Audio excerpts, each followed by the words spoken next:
In this video, I'm going to show you the way to use a reflector. I'm Daniel Norton. Welcome to my studio here in New York City. I'm here with Cadence. And, I often attend people's photo shoots, open shoots and stuff, and I see people using reflectors in, we'll say, an interesting way. So it's really, once you get it, you get it. And when I was a photo assistant, I was in Miami, and we used reflectors a lot, and the photographers would be like, "What are you doing?" So I'm going to kind of show you the basics of a reflector. What you need to remember is the angle of incidence is the angle of reflectance. What that means is, in order for the reflector to reflect something, it has to see the light, and then it has to be at the right angle so the light will go where you want it. That's the most simple thing. We also want to remember that the reflector will almost never, I say almost because there are some weird cases, but almost never overpower the original light source, so it's only going to be what it is, right?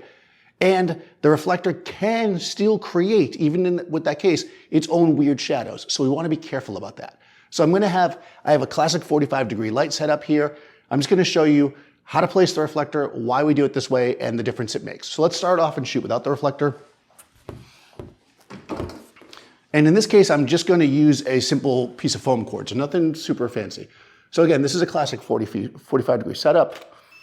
We make our shot here, and we can see that it's got a decent amount of shadow. It looks pretty cool, actually. But let's just say the shadow is a bit dark. We want to fill that in a little bit. Now, because the reflector is not an active fill, but a passive fill, how close we put it to her is going to matter, right? But we also can't put it too far away because it has to see the light. So what we want to do is we want to take, the simplest way to figure this out when you're first learning is to go and stand where your light is and get a feel for where the light actually is. So remember, light comes out of a softbox like this. So around right here is a good place. If I put the reflector real close, it'll super fill in.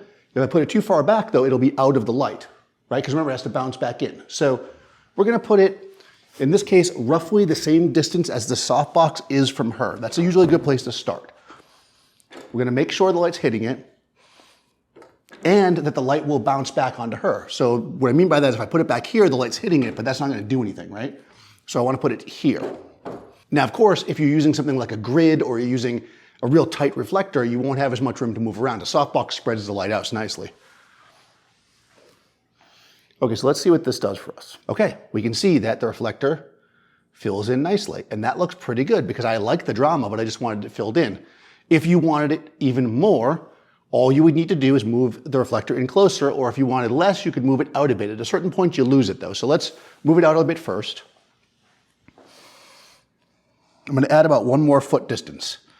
So it was roughly 2 feet away from her before, so now we've gone about 150% the distance. Still doing a pretty decent job, but it's barely filling in at that point. So if you just want a hint of a reflector, that can be the way. Now, let's say this is as close as you could get with the reflector. What you could do is switch to silver.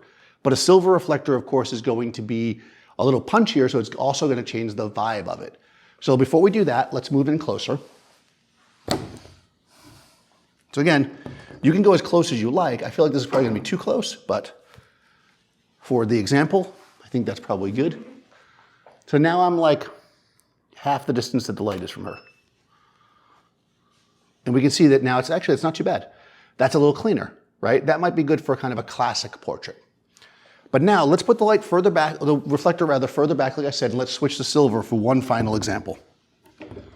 I'll say this, you almost never want to use a silver reflector real close unless you're doing some kind of beauty shot, because silver in and of itself is going to add a lot of specularity and punch to the image, and that doesn't always work when you have a softbox. You want your reflector to feel like a similar kind of light, right? It shouldn't have its own vibe to it. If your light is big and soft and diffuse, you don't want to have a punchy, hard reflector, usually. Okay, so this is pretty good. Let's see what the silver does at this distance and see if it works for us. Yeah, there we go. So now we have it further away, but we have enough fill that we like.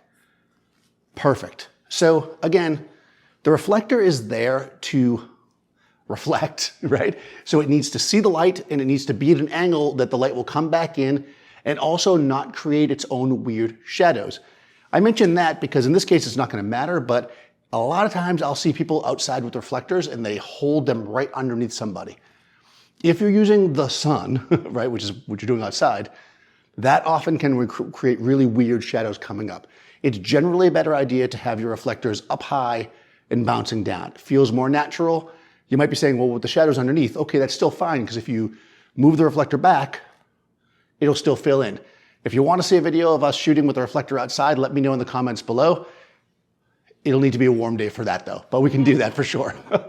Also, in the description below, you'll find a link to Cadence's information and all my other stuff. You can subscribe to the channel and ring the bell for notifications of when new videos come out, and I'll talk to you soon.